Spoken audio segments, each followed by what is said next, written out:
राम राम भाई लोग। तो आइए जानते हैं 272 लोग वो कौन है जिन्होंने राहुल गांधी को पत्र लिखा और चुनाव आयोग के फेवर में लिखा। तो आइए जानते हैं। 272 तथाकथित प्रतिष्ठित नागरिकों से एक चिट्ठी लिखवाई राहुल जी को। उस चिट्ठी में कोई तर्क नहीं मिलेगा, कोई तथ्य नहीं मिलेंगे, कोई जवाब नहीं मिलेंगे। उस चिट्ठी का लब्बो लबाब, उसकी भावना यह है कि जो चल रहा है उसको चलने दो, पर्दे में रहने दो, पर्दा ना उठाओ। आमतौर पे समाज क्या उम्मीद करता है, रिटायर्ड ब्यूरोक्रेट्स से, अफसरों से क्या उम्मीद करता है कि उनके अनुभव का लाभ समाज को मिलेगा, उनके प्रभाव का लाभ समाज को मिलेगा, वो थोड़ा दबाव डाल सकेंगे सरकारों पर, अपने अपने इलाकों में कुछ काम कर सकेंगे और लोकतंत्र को मजबूत करेंगे। लेकिन इन प्रतिष्ठित नागरिकों ने उल्टा ज्ञानेश कुमार को चिट्ठी लिखने की जगह राहुल गांधी को लिखी। ज्ञानेश कुमार से जवाब दिलवाइए ना। सवाल बहुत हैं, सबूत बहुत हैं, हरियाणा के सबूत हैं, महाराष्ट्र के सबूत हैं, कर्नाटका के सबूत हैं, बिहार के एसआईआर के सबूत हैं। नहीं, इनमें से कई लोग ऐसे हैं जो कुछ केसेस से बचना चाहते हैं। इनमें से कुछ लोग ऐसे हैं जो इस सरकार से कुछ रेवड़ियां लेना चाहते हैं।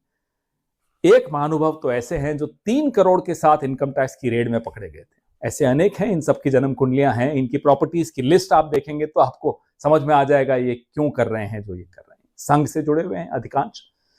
एक लक्ष्मीपुरी जी, जिनके पति पेट्रोलियम मिनिस्टर है, हरदीप पुरी साहब। अरे साहब, आपने राहुल जी को चिट्ठी लिखी, अच्छा किया, बहुत अच्छा किया। उनको चुप रहने का आदेश दिया, चलिए करिए। आप घर पे अपने पति से तो बोल देती कि पेट्रोल के दाम कम करिए, कि अमेरिका के आगे मत डरिए, झुकिए। आप लोग इतने ही प्रतिष्ठित हैं तो जरा प्रतिष्ठा का परिचय देते, पूछते गृह मंत्री से कि लाल किले पे विस्फोट क्यों हुआ, कि फरीदाबाद में 2900 किलो विस्फोटक कैसे पहुंचे, कि श्रीनगर के थाने में जो विस्फोटक रखे हुए थे अचानक फट कैसे गए, पहलगाम में आतंकी कैसे घुसे। पूछते, प्रधानमंत्री से पूछते, अपनी प्रतिष्ठा का परिचय देते कि साहब पेपर लीक कब बंद होंगे, किसानों की आय कब दुगनी होगी, ट्रंप के सामने आप मुंह क्यों नहीं खोल पाते, क्यों नहीं लाल आंख दिखा पाते चीन को। पूछते, यह आपका काम था।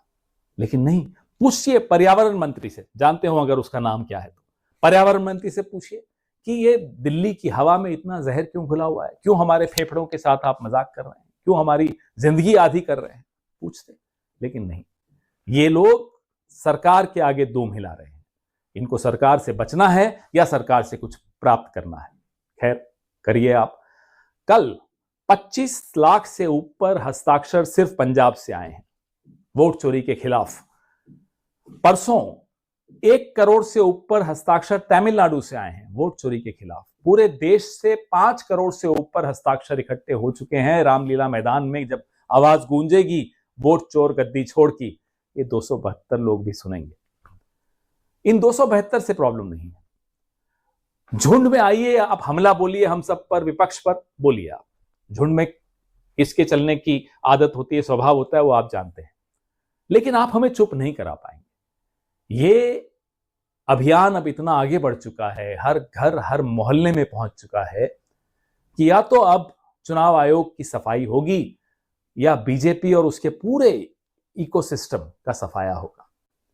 लोकतंत्र पर्दे के पीछे नहीं रहना चाहिए, लोकतंत्र अंधेरे में नहीं रहना चाहिए। लोकतंत्र को खुली रोशनी चाहिए, हवा चाहिए, सवाल चाहिए, तभी लोकतंत्र जिंदा रहता है। जय हिंद। बिहार में जिन लोगों ने आज मंत्री पद की शपथ ली, उनमें से 8 मंत्री ऐसे हैं जो किसी नेता के बेटे हैं, किसी नेता की पत्नी है, किसी नेता के भाई।